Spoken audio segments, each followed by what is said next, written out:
It's summer, everyone, and I'm still not sure if I can actually sit outside and enjoy the sunshine, and I don't just mean because I'm British. Luckily, inside still offers quite a few delights in terms of gaming, with plenty of big games coming in July 2021. With plenty of big name releases coming in July, you've got a lot of exciting releases to choose from regardless of your platform of choice. From RPGs to racing games, top-down shooters and investigation em-ups, that's officially the genre for Ace Attorney, right? There's a lot of games to sink your teeth into. Here's all of the big new games of July 2021. Before then though, slap the like and smash the subscribe, just because we are your favourite YouTube channel. Oh, we're not?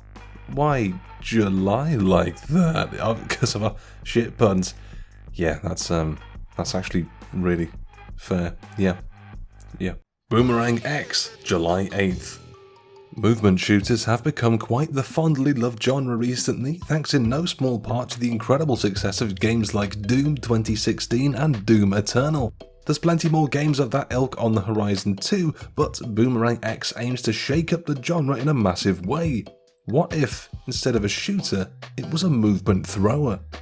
In lieu of a massive gun, players are given an X-shaped magical boomerang, which can be used not only to clear out rooms of monsters, but also to gain incredible height in order to scale the game's impossibly vertical levels. Move or die is a key tenet that holds up the entire movement shooter genre, and Boomerang X looks to offer an unparalleled freedom of movement. Monster Hunter Stories 2: Wings of Ruin, July 9th.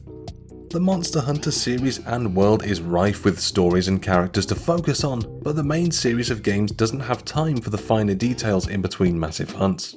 Who cares about a character's backstory or their intimate personal relationships when you've got a Black Diablos that you're itching to turn into a new pair of boots?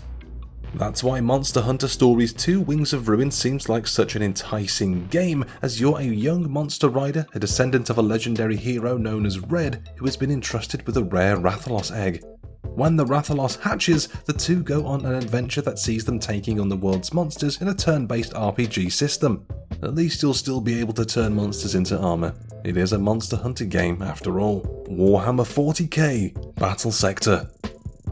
The Warhammer 40k universe is a pretty bleak place, but that doesn't mean it can't be the basis of some incredibly fun games. Necromunda Hired Gun has been a bit of a sleeper hit this year, and the Space Marine third-person shooter absolutely slapped. Plus, Fat Shark's upcoming co-op shooter Darktide looks pretty exciting. If you're a strategy fan, Battlesector might be more your speed. A fast-paced skirmish-level turn-based strategy game, Battlesector sees the Blood Angels and the Tyranids squaring off against each other in both a 20-level single-player campaign or across multiplayer modes. With dozens of weapons, units, heroes and abilities to choose from, you'll be able to create the 40k army of your dreams without having to worry about getting paint everywhere. The Legend of Zelda Skyward Sword HD, July 16th. The Legend of Zelda series managed to reach new heights of popularity with Breath of the Wild, and that hype is building once again now that the world has finally seen gameplay footage of the Breath of the Wild sequel in action. The time seems right then for Nintendo to port Skyward Sword to the Switch, which totally hasn't led to any strange conspiracy theories, none at all. Originally launching on the Wii in 2011, Skyward Sword isn't the most fondly remembered Zelda game ever made, so perhaps that's why Nintendo wants another crack at it. The HD re-release comes with a variety of improvements, including a brand new button control system for those who own a Switch Lite or can't be bothered with motion controls, like me.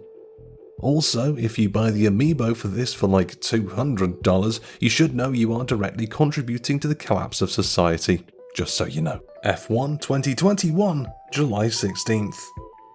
The first Codemasters game to launch since the developer was acquired by Electronic Arts in the now infamous billion-dollar deal, F1 2021 is very much the same simulation of one of the world's most recognizable racing disciplines, only with a few more bells and whistles on top. Reiterate instead of revolutionize, right? While the game isn't exactly reinventing the racing wheel, there are a couple of new additions that could make for a more well-rounded game. The career mode has been updated to support 2 players, so you and a friend can compete to see who is worthy of the championship. Meanwhile, there's a new story mode called Breaking Point, which aims to emulate life both on and off the track. Our breaking point with these games comes when we realise we just want a new F-Zero game instead. Cris Tales, July 20th. Games love to play with the concept of time, whether that's through straight up time travel, controlling the flow of time, or via other means. Consequences be damned, as far as games are concerned, time is just a toy to be messed with, but Cris Tales might be the most stylized take on time in gaming history, as players can experience the past, present and future of the world all at once. A turn-based RPG, you play as Cris as she explores the world, using her time powers to make decisions that can affect the past, present and future, which she'll be able to see play out in real time. The time powers also feature in the game's combat, as Cris is able to send enemies to different time periods to alter their stats, opening them up for massive damage. Neo, The World Ends With You. Another RPG, this one coming from the masters of the genre. Neo, The World Ends With You isn't about the main character in the Matrix, unfortunately. I wish it was. In fact, I'll take a 4K remaster or remake of the path of Neo now that we're talking about it, but either way, Neo, The World Ends With You could be July's sleeper hit. A sequel to the 2007 cult hit, the game sees a brand new cast of characters playing the Supernatural Reapers game, fighting to survive for a week against everything being thrown at them. Improving upon the first game, Neo, The World Ends With You is a fully 3D action RPG, meaning its depiction of Shibuya is more vibrant and stunning than ever before. Definitely one to keep your eye on. Remake Path of Neo, you fucks! Microsoft Flight Simulator, July 27th. Look at what they need to imitate even a fraction of our power. Having already launched on PC, Microsoft Flight Simulator is finally landing on Microsoft X and S, bringing with it a recreation of the entire planet Earth that players can explore, fly around and generally have a grand old time in. If you're looking for a relaxing time, Flight Simulator might be right up your alley. Flight Simulator might also be one of the first proper showcases for the Xbox Series XS. They're decent systems, but this is the first proper console exclusively for players to hang their hat on that can really show the power of the console. There's also a Top Gun themed expansion in the works if you feel like being a wingman anytime soon. The Great Ace Attorney Chronicles, July 27th.